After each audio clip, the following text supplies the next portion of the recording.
ಮಧ್ಯಪ್ರಾಚ್ಯದಲ್ಲಿ ಮತ್ತೊಂದು ಯುದ್ಧ ಶುರುವಾಗಿದೆ. ಮಧ್ಯರಾತ್ರಿ ದಾಟಿದ ಮೇಲೆ ಟೆಹರಾನ್ ಮೇಲೆ ಇಸ್ರಾಯೇಲ್ ಅಟ್ಯಾಕ್ ಮಾಡಿದೆ. ಮಧ್ಯಪ್ರಾಚ್ಯದಲ್ಲಿ ಮತ್ತೆ ಯುದ್ಧ, ಗುಂಡಿನ ಮೊರೆತ, ಬಾಂಬ್ ಮೊರೆತ ಮಧ್ಯರಾತ್ರಿ ದಾಟಿದ ಮೇಲೆ ಟೆಹರಾನ್ ಮೇಲೆ ಇಸ್ರೇಲ್ ಅಟ್ಯಾಕ್ ಮಾಡಿದೆ. ಇಂದು ಬೆಳಿಗ್ಗೆಯೂ ಇರಾನ್ ಮೇಲೆ ಮತ್ತೆ ಮುಗಿಬಿದ್ದ ಇಸ್ರೇಲ್. ಫೆಲಸ್ತೀನ್ ಇಸ್ರೇಲ್ ನಡುವಿನ ಯುದ್ಧ ಕಾರ್ಮೋಡದ ನಡುವೆ ನ್ಯೂಕ್ಲಿಯರ್ ಪ್ಲಾಂಟ್, ಸೇನಾ ಸ್ಥಾವರಗಳೇ ಇಸ್ರೇಲ್ ಟಾರ್ಗೆಟ್.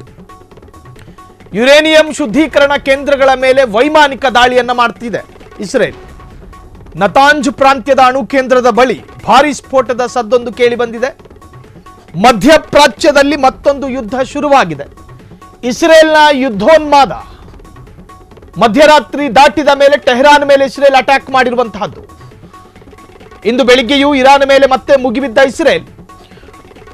ಪುಟ್ಟ ದೇಶವಾಗಿರ್ತಕ್ಕಂತಹ ಪ್ಯಾಲೆಸ್ತೀನ್ ಮೇಲೆ ನಿರಂತರವಾಗಿ ಇಸ್ರೇಲ್ ಯುದ್ಧ, ಅಟ್ಯಾಕ್, ದಾಳಿ, ಎಲ್ಲಾ ತರಹದ ಬಾಂಬ್ ದಾಳಿಗಳನ್ನು ಮಾಡ್ತಾ ಬಂದಿದೆ.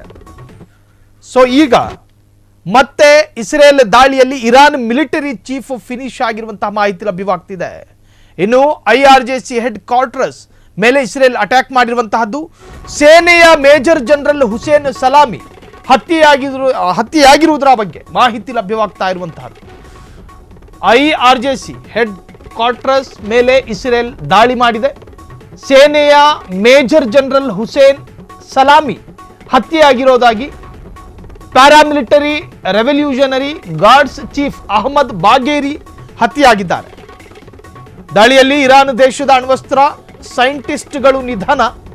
ಮುಂಜಾಗ್ರತಾ ಕ್ರಮವಾಗಿ ಗಗನ ಗಡಿಯನ್ನ ಬಂದ್ ಮಾಡಿದ ಇರಾನ್. ಟೆಹರಾನ್ನಲ್ಲಿ ತುರ್ತು ಪರಿಸ್ಥಿತಿ ಘೋಷಣೆ. ಇನ್ನು ಇರಾನ್ ಮತ್ತು ಭಾರತದ ಸಂಬಂಧ ಹೇಗಿದೆ ಅಂತ ಕೇಳಿದ್ರೆ ತೀರಾ ಚೆನ್ನಾಗಿದೆ, ಏನು ತೊಂದರೆ ಇಲ್ಲ. ಆದರೆ ಇಸ್ರೇಲ್ ಇರಾನ್ ಯುದ್ಧ ಅಂತ ಬಂದಾಗ ಭಾರತ ಸ್ವಾಭಾವಿಕವಾಗಿ ಇಸ್ರೇಲ್ ಪರ ನಿಂತುಕೊಳ್ಳುತ್ತೆ. ಆದರೆ ಈಗ ಇನ್ನೂ ಅಧಿಕೃತವಾಗಿ ನಿಂತ್ಕೊಂಡಿಲ್ಲ. ಮಧ್ಯಪ್ರಾಚ್ಯದ ಯುದ್ಧ ಕಾಲಘಟ್ಟದಲ್ಲೆಲ್ಲವೂ ಕೂಡ ಭಾರತ ಇರಾನ್ ಪರ ನಿಂತ್ಕೊಂಡಿತ್ತು. ಆದರೆ ಈಗ ಇಸ್ರೇಲ್ ಇರಾನ್ನ ಅತಿ ದೊಡ್ಡ ಪ್ರಮುಖ ಕೇಂದ್ರದ ಮೇಲೆ ದಾಳಿಯನ್ನ ಮಾಡಿದೆ. ಈ ದಾಳಿಯಲ್ಲಿ ಸೇನೆಯ ಮೇಜರ್ ಜನರಲ್ ಹುಸೇನ್ ಸಲಾಮಿ ಹತ್ಯೆಯಾಗಿದ್ದಾರೆ. Paramilitary revolutionary guards chief Mohammad Bagheri ಕೂಡ ಹತ್ಯೆಯಾಗಿರುವುದರ ಬಗ್ಗೆ ಮಾಹಿತಿ ಲಭ್ಯವಾಗ್ತಾ ಇದೆ. ಇರಾನ್ ಪ್ಯಾಲೆಸ್ತೀನ್ ಪರ ನಿಂತುಕೊಂಡಿತ್ತು.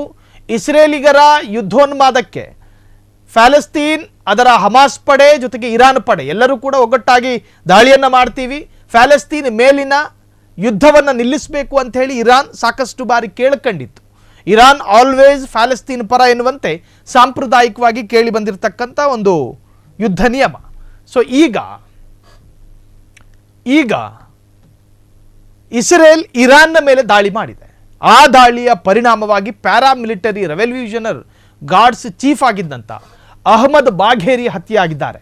ದಾಳಿಯಲ್ಲಿ ಇರಾನ್ ದೇಶದ ಅಣ್ವಸ್ತ್ರ, ಅದರ ಸೈಂಟಿಸ್ಟ್ಗಳು ನಿಧನರಾಗಿದ್ದಾರೆ ಎನ್ನುವಂಥ ಮಾಹಿತಿ. ಮುಂಜಾಗ್ರತಾ ಕ್ರಮವಾಗಿ ಗಗನ ಗಡಿಯನ್ನು ಬಂದ್ ಮಾಡಿದ ಇರಾನ್. ಟೆಹರಾನ್ನಲ್ಲಿ ತುರ್ತು ಪರಿಸ್ಥಿತಿ ಘೋಷಣೆಯಾಗಿದೆ. ಇಸ್ರೇಲ್ ಮೇಲೆ ಪ್ರತೀಕಾರ ತೀರಿಸಿಕೊಳ್ಳುವ ಎಚ್ಚರಿಕೆಯನ್ನ ಈಗಾಗಲೇ ಇರಾನ್ ದೇಶ ನೀಡಿರುವಂತಹದ್ದು.